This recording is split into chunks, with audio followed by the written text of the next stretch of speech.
1975 में बसाई गई एक कॉलोनी जहां पर रह रहे लोग आज अपना घर छोड़ने को मजबूर हैं। हम बात कर रहे हैं राजधानी लखनऊ के न्यू हैदराबाद कॉलोनी के पीछे बसी काला कांकर कॉलोनी की, जहां पर लोग कई सालों से रह रहे हैं, लेकिन कुछ ऐसे लोग हैं जिन लोगों ने उन लोगों का जीना दुश्वार कर दिया है। आप देख सकते हैं कॉलोनी में हम खड़े हैं और कॉलोनी के ज़्यादातर यानी 50 से भी ज़्यादा घरों पर ये मकान बिकाऊ है का पोस्टर चस्पा कर दिया गया है, क्योंकि लोग अपने ही घर में अब रहना रहना उनका दुर्लभ हो गया है, क्योंकि उन्हें अलग अलग तरीके की परेशानियों का सामना करना पड़ रहा है। इस वक्त हमारे साथ काला कांकर कॉलोनी के स्थानीय लोग मौजूद हैं, तो आइए उन्हीं से जानते हैं कि क्या क्या समस्याएं उनको आ रही हैं। सर, क्या दिक्कत आ रही है? असल में हम लोगों ने जैसे कि ये हम दो भाइयों ने मिल करके हमारी ज़िंदगी का पहला मकान है ये। हमने 11 में ख़रीदा था, 15 में इसको बना के कंप्लीट किया। हम लोग यहाँ रहने आए, बड़े हर्षोल्लास से गृह प्रवेश किया, सब चीज़ें की कि भाई अच्छा कॉलोनी है, गेटेड कॉलोनी है, रहेंगे। मगर यहाँ का न्यूसेंस हमें पता नहीं था कि पीछे इतने सब बदतमीज और बदमाश टाइप के लोग रहते हैं कि जो निकलना दूभर कर दिया। मकान में 12 बजे तक डीजे बजाना, शराब की बोतलें पीना और फिर उसके बाद में घरों के पीछे फेंक देना। हम लोग के घरों के पीछे कूड़ा, शराब की बोतल, पन्नी के गिलास सब उड़ उड़ के आ जाते हैं आराम से। और उसके बाद में मुहर्रम का जुलूस होगा तो पूरे कांच के टुकड़े पूरे शहर, इस पूरे कॉलोनी में फैला दें। यानी कि आप समझिए कि हम लोगों के जितने उल्लास से हमने ये मकान बनाया कि हम दो भाई लोग अपनी पहली मकान लखनऊ में बना पाए हैं। लखनऊ में क्या, पूरे हिंदुस्तान में हमारा ये पहला मकान है जिसको हमने अपने हर्षोल्लास से बनाया था। और क्या क्या समस्याएं आ रही हैं कि मतलब इतनी बड़ी बात हो गई कि अपना घर छोड़ने पे मजबूर हैं आप? मेरा नाम जय अरोड़ा है। इट्स बीन ऑलमोस्ट 22 इयर्स मैं इस कॉलोनी का सदस्य हूँ।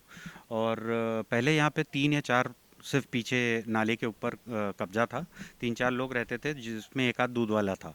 धीरे धीरे करते ये पिछले 7-8 सालों में इतने ज़्यादा हो गए, करीब 150 से ज़्यादा मकान यहाँ पे बन गए हैं। और जितने भी लोग यहाँ पे रहते हैं इन्होंने अवैध पार्किंग बना रखी है।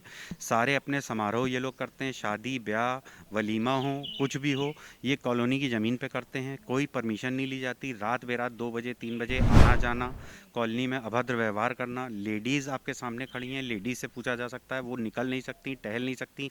बच्चियां हम लोगों की हैं, लड़कियां हैं, बच्चे बड़े हो रहे हैं, साइकिल नहीं चला सकते कॉलोनी के अंदर। सीनियर सिटीज़न हैं, उनको तेज़ गाड़ी निकालते हुए ले जाएंगे, किसी को धक्का मारते ले जाएंगे। मेरी खुद की गाड़ी पे अटैक हुआ, मेरी खुद की गाड़ी का शीशा तोड़ा गया, बंटी भैया की गाड़ी का शीशा तोड़ा गया।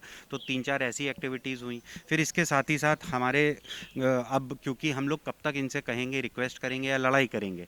हमारे कॉलोनी के 3-4 सम्मानित लोग, पुराने 40-40 साल से रहने वाले लोग, वो ये कॉलोनी ऑलरेडी छोड़ के जा चुके हैं, क्योंकि इनसे लड़ना हम लोगों के बस की बात नहीं रह गई है। या तो प्रशासन हमारी बात सुने और या फिर हमारी मदद करे। हम चाहते हैं या तो नाला साफ़ हो। नाला आज तक साफ़ नहीं हुआ। 20 साल से तो मैं देख रहा हूँ, मेरे सामने आज तक कोई भी कार्रवाई नाले की सफाई को लेके नहीं हुई। नगर निगम से कुछ नहीं, कागजों पे सब पैसे लिए जाते हैं, सब कार्रवाई होती है। उसके अलावा मकान इतने ज़्यादा बन गए, सब मकानों में कूलर, एसी, टीवी, फ्रिज, हरे झंडे सब लगे हुए हैं।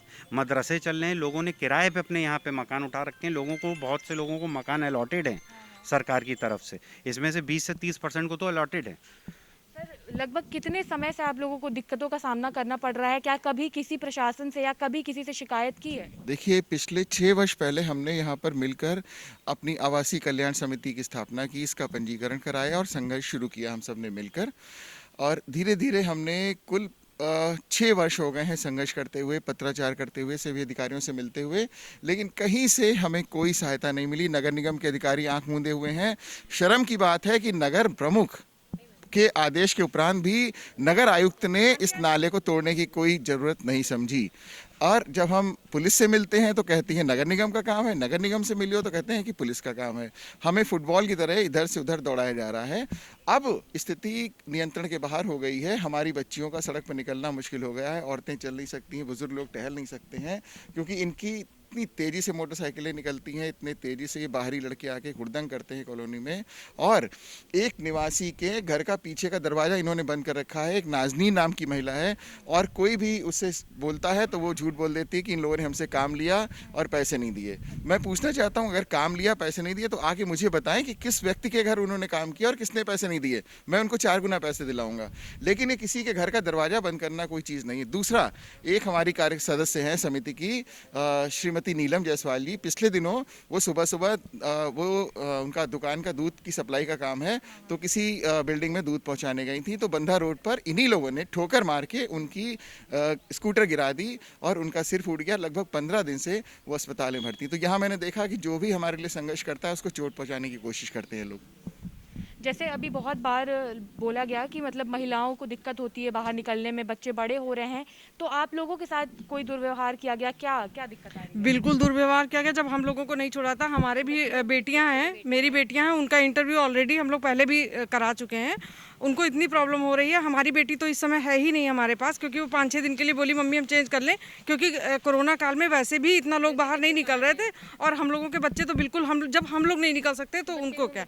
प्रशासन से मेरी यही मांग है सीधे कि हमको इसके लिए इसका कोई समाधान चाहिए। अपने घर में बस तो सिक्योरिटी होनी चाहिए ना, सेफ्टी होनी चाहिए कि बच्चे आराम से बाहर खेल सकें, बाहर टहल सकें, वो भी नहीं है। जैसे भी महिलाओं की बात आ रही थी कि महिलाएं मतलब सुरक्षित नहीं है यहाँ पर, तो क्या ऐसा क्या ये लोग कर रहे हैं कि दिक्कत आ रही है? ये लोग हर एक चीज़ में, अगर इन लोगों को किसी भी चीज़ में मना करो कि धीरे गाड़ी चलाओ या कुछ करो, या यहाँ ये पार्किंग एरिया नहीं है घर के आगे, यहाँ से हटा लो, तो एक की से बात हम करते हैं, पीछे से कम 150-200 लोग लड़ने के लिए आता है, और इतना बुरा व्यवहार होता है उनका कि हम लोगों को चुपचाप फिर अपना जाना पड़ता है कि हम लोग उनके स्तर तक नहीं गिर सकते। फिर लगभग कितने समय से आप लोग ये परेशानियां झेल रही हैं जिसकी अभी तक कोई सुनवाई नहीं हो पाई है? कम से कम 6-7-8 साल से। हाँ, इधर ज़्यादा हो गया, पहले कम लोग थे। जैसे हम लोग तो यहाँ 40-50 साल से हैं, तो पहले 4-5 घर हुआ करते थे, तो उनसे कोई समस्या नहीं थी, घरों में काम करते चुपचाप आते चले जाते थे। इधर करीब 10 साल में ये लोग कब्जा करते ही जा रहे हैं। मतलब अब तो 150-200 घर हो गए हैं, नाले चलने की जगह नहीं। आप जाइए ज़रा सा वहाँ चल के देखिए, आप ऐसे ऐसे तिरछे होके जाएंगे, इतना सब नाला पूरा पाट के उस पर बीम डाल के 2-2 मंजिला मकान बना लिया। तो नाले इसी कारण से हम लोग अपना मकान बेच रहे हैं, क्योंकि जब हम लोगों को सुरक्षा नहीं मिल रही है, हम लोग सिक्योर नहीं है, तो हमारे आगे के बच्चे जो हैं, जो हमारी बेटी बड़ी हो रही है धीरे धीरे, उन लोगों को जब निकलना मुश्किल होगा हम लोगों के साथ में, तो हम लोग कैसे रहेंगे यहाँ पे? अगर प्रशासन कुछ इसके लिए नहीं करेगा तो हम लोग सीधे अपना घर बेच के चले जाएंगे यहाँ से। तो जैसा कि आपने देखा, हमारी बातचीत यहाँ के स्थानीय लोगों से हुई, जिन लोगों का कहना है कि हम लोग कई साल से यहाँ पर रह रहे हैं, लेकिन धीरे धीरे जिन लोगों ने यहाँ नाले के ऊपर घर बनाकर कब्जा कर लिया है, उनकी जो जनसंख्या है, उनके जो लोग हैं, वो धीरे धीरे बढ़ते जा रहे हैं और हम पे हावी होते जा रहे हैं। यहाँ पर बुजुर्ग से लेकर बच्चों का जीना दुभर हो गया है। लोग यहाँ पर बाहर निकलते हैं तो गाड़ी से टक्कर मार दी जाती है, महिलाओं के साथ अभद्र व्यवहार किया जाता है, जिसके कारण 50 से भी ज़्यादा घर अपने घर बेचने को और अपना घर छोड़ने को मजबूर हैं। फिलहाल के लिए इतना ही। कैमरा पर्सन संजय पाल के साथ मैं शिवांगी, JMD खबर, लखनऊ।